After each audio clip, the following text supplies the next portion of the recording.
Halo teman-teman, kembali dengan saya Januari Sihotang.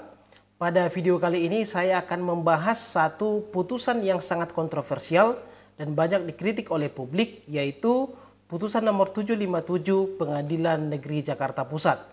Putusan ini adalah terkait dengan gugatan Partai Prima karena ketidaklolosan mereka dalam verifikasi administrasi oleh KPU.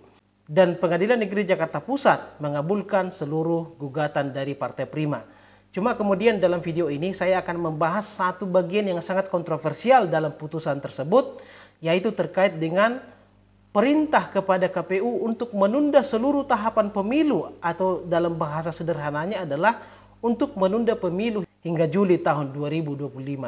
Pertanyaannya kemudian, apakah pengadilan negeri itu berwenang untuk menunda pemilu?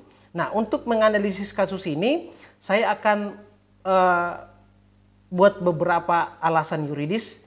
Yang pertama, bahwa di dalam hukum acara ada yang dikenal dengan namanya kompetensi absolut dan kompetensi relatif. Nah, kalau kita berbicara kompetensi absolut berarti berbicara apakah pengadilan yang bersangkutan berwenang atau tidak untuk mengadili kasus tersebut. Dan menurut saya, gugatan Partai Prima ke Pengadilan Negeri Jakarta Pusat itu bukan kompetensi daripada PN yang bersangkutan.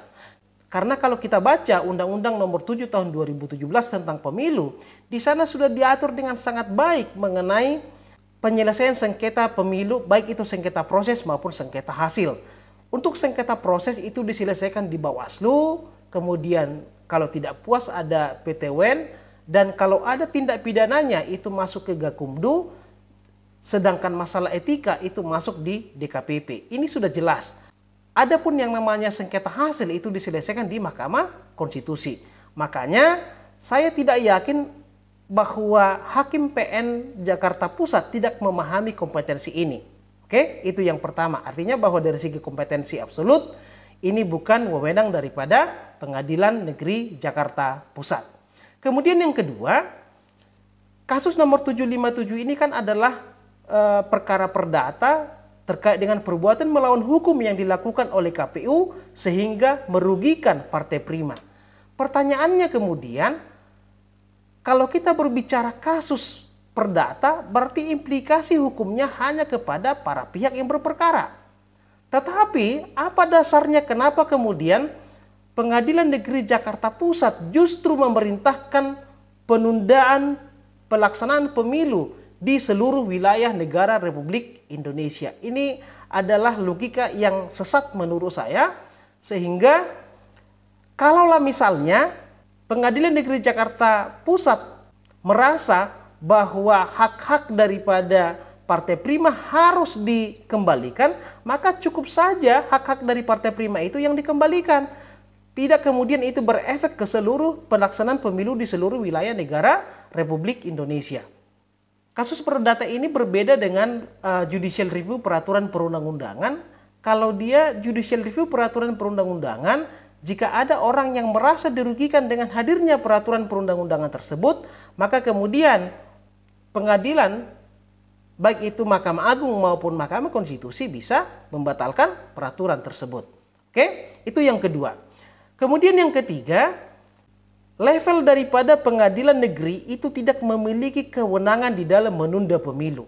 Di mana pelaksanaan pemilu secara berkala itu sudah diatur secara konstitusional di dalam pasal 22E Undang-Undang Dasar Negara Republik Indonesia tahun 1945.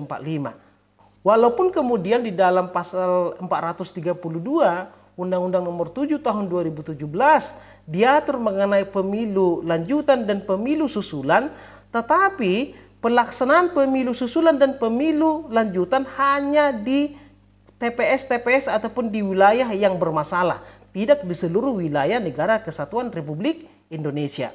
Memang ada sedikit kekurangan di dalam konstitusi kita, karena kalau misalnya Anda baca dalam pasal 22E yang mengatur mengenai pemilu, di situ hanya diatur penyelenggaraan pemilu ketika negara dalam keadaan normal.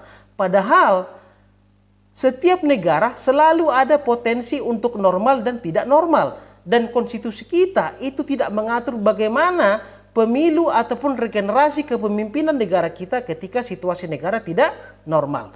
Inilah yang selalu saya kritik ketika ada Konferensi Nasional Hukum Tata Negara, bahwa para pembentuk undang-undang dasar kita miss dalam hal ini.